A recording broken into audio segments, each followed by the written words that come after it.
So mga bagay o mga sign na makikita mo sa isang lalaki na talagang ito ay seryoso na sa iyo at wala nang balak pang magloko.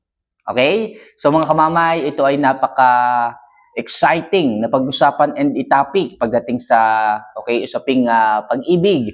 Kasi sa mga magkarelasyon diyan, okay, hindi ko alam kung ito ay pinagdadaanan ninyo, kung ito ay nakikita nyo, ito ay napapansin nyo sa isang lalaki. And kung ito man, mga sasabihin ko na ito, is mapapansin nyo po pagdating sa inyong mga partner, ay napakaswerte nyo. Ito kasi yung mga sign na mapapansin mo na siya ay seryoso na sa iyo at wala nang balak magloko pa. Alright? So bago po natin to simulan, bago po natin to pag-usapan, huwag niyo po sanang kalimutan na mag-subscribe, mag-like, at syempre mag-comment na rin po sa ibaba at malaki po yung maitutulong niyan pagdating dito sa ating munting channel. Kaya kung nagawa niyo na po yan, maraming salamat sa inyong lahat mga kamamay at simulan na po natin ang ating topic ngayong umaga na ito. So ano nga ba? Yung mga sign o yung mga bagay na mapapansin mo sa isang lalaki para masabi mong seryoso na ito at wala nang balak pang magloko sa inyong relasyon? So number 1, hindi kanya binibigyan ng problema at isipin sa buhay. Yes, mga girls, kung ang isang lalaki ay talagang matino, maayos, hindi kanya hinahayaang mamroblema sa kanyang mga bagay na ginagawa. Hindi niya hinahayaang sumakit ang ulo mo sa mga problemang kanyang inihahatid sa iyo. Mamaya anong ibig mong sabihin? O halimbawa na lamang, yung lalaki, kung hindi kanya binibigyan ng problema pagdating sa kaperahan, okay yun. Kasi yung iba dyan, yung ibang mga lalaki sugarol. Mababalitaan mo na lang na may utang na palang 100,000. O yung iba dyan, babaero. Makikita mo na lang, malalaman mo na lang kung sino-sino ang kanyang kasama. Di ba?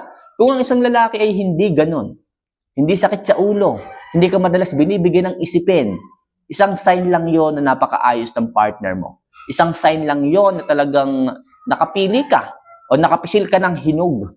Napakadalang yan, napakabihira yan at napakaswerte mo.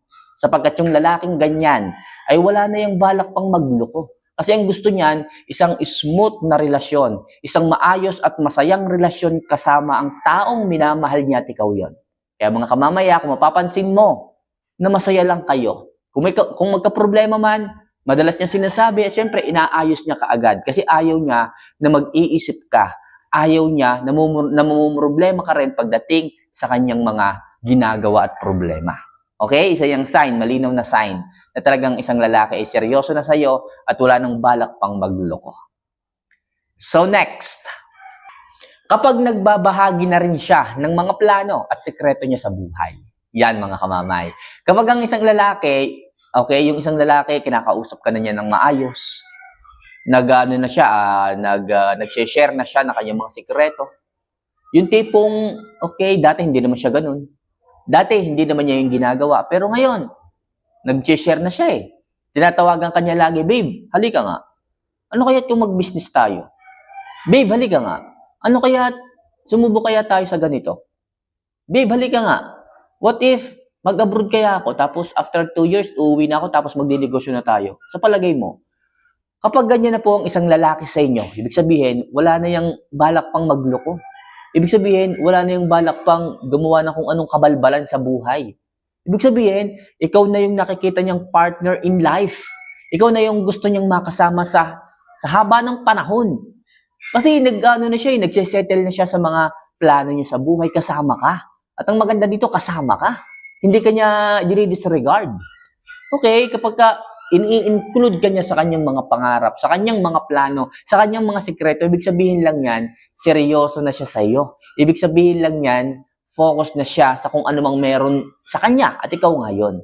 Kaya mga kamamaya, kapag ang isang lalaki, napansin mo, nagkukwento na siya ng kanyang mga plano, ng kanyang mga hakbang, ibig sabihin, siya ay wala nang balak pang maghanap ng iba at magloko pagdating sa iyo. Kailangan ngumiti ka na, huwag ka nang magduda pa. Yan ang isang maliwanag na sign. Okay? So next, hanggat maaari, ayaw niya na malungkot ka kapag magkasama kayo. Ito mga kamamay, hanggat maaari talaga ayaw niya na naboboring ka, ayaw niya na nalulungkot ka kapag magkasama kayo. Sabihin natin na namamasyal kayo, sabihin natin na sinamahan mo siya. Pag nakita ka niya na malungkot, gumagawa siya ng paraan. Gumagawa siya ng way para sumaya ka. Minsan, binibili ka ng pagkain. Minsan, kinukwentuhan ka niya, nagjo-joke siya, para lang hindi dumaan yung panahon o yung oras na nalulungkot ka. Kasi ayaw niya ng ganun eh. Okay? Ayaw niya na nakikita kang malungkot. Kasi pag nakikita ka niyang malungkot, nalulungkot din siya. Kasi ang gusto niya, happy vibes lang. Ang gusto niya, masaya lang kayo. Kaya hanggat maaari mga kamamaya, kapag ang isang lalaki gumagawa ng paraan para mapasaya ka sa mga panahon na malungkot ka, ibig sabihin lang nun, concern siya sa iyo, mahal ka niya, ayaw ka niya na nahihirapan, nalulungkot, umiiyak, o naiinip, nabuboring. Kaya ang mga lalaki gumagawa talaga ng paraan kasi ayaw nila na nalulungkot ka kapag kasama nila kayo. Okay? So next, mapapansin mo rin na palagi siyang naglalaan o nagre-reserve ng oras para sa iyo. O mga kamamay, ang isang maayos na lalaki, talagang humahanap yan ng panahon para sa iyo. Yung iba nga, tumatawag talaga eh. Babe, ano kailan ka ba po pwede? Sa Sabado, wala kang pasok nun? O kaya naman sa Linggo. Diba? Sigurado naman ako na wala ka talagang pasok nun Linggo. Kasi kung nga Sabado, nagkakapasok Linggo, wala. O kaya ganito na lang, babe, ha? Kung sabi mo, ganyan, may pasok ka na Sabado at Linggo, siguro sa Lunes, pagkalabas mo. Mga kamamay, ganyan yung isang lalaki. Talagang humahanap ng panahon para makasama ka. Mahanap ng panahon para lamang sa iyo. Siya yung nag-a-adjust. Tanda mo ba nung nanliligaw sa iyo? Diba? Kahit 5 minutes, okay na sa kanya, pinagkakasya na niya na. Okay, pinagkakasya niya na para lang makita ka. Para lang makausap ka. Kahit nga 2 minutes kahit nga lang masulyapan ka, okay na eh. Pero ngayon, bakit ngayon? Nagbabago na. Kung nagbago na mga kamama, ibig sabihin, hindi pa siya seryoso. Pero kung yung lalaki, naglalaan talaga ng oras, yung tipong babe time, ika nga babe time, or bebe time, pag siya ay naglalaan para sa'yo, ibig sabihin, mahalaga ka, seryoso yan, wala na yung balak pang magloko. Kasi mahalaga ka eh. Hindi po pwedeng napapabayaan ka kasi maaaring magka-problema. Pero kung mapapansin mo talaga na may oras siya para sa iyo, kahit 5 minutes, tumatawag, at kahit busy siya, pinapaliwanag niya. Okay, pinapaliwanag niya na, babe, 5 minutes lang, baka hindi ako makatawag buong araw. Siyempre, nasa training ako eh. At least nakakagawa siya ng paraan. Pero kung hindi talaga siya makakatawag, at least bago siya umalis, nagpapaalam siya, babe ha, makinig ka. Nasa training ako, wala dun cellphone, unawain mo ako.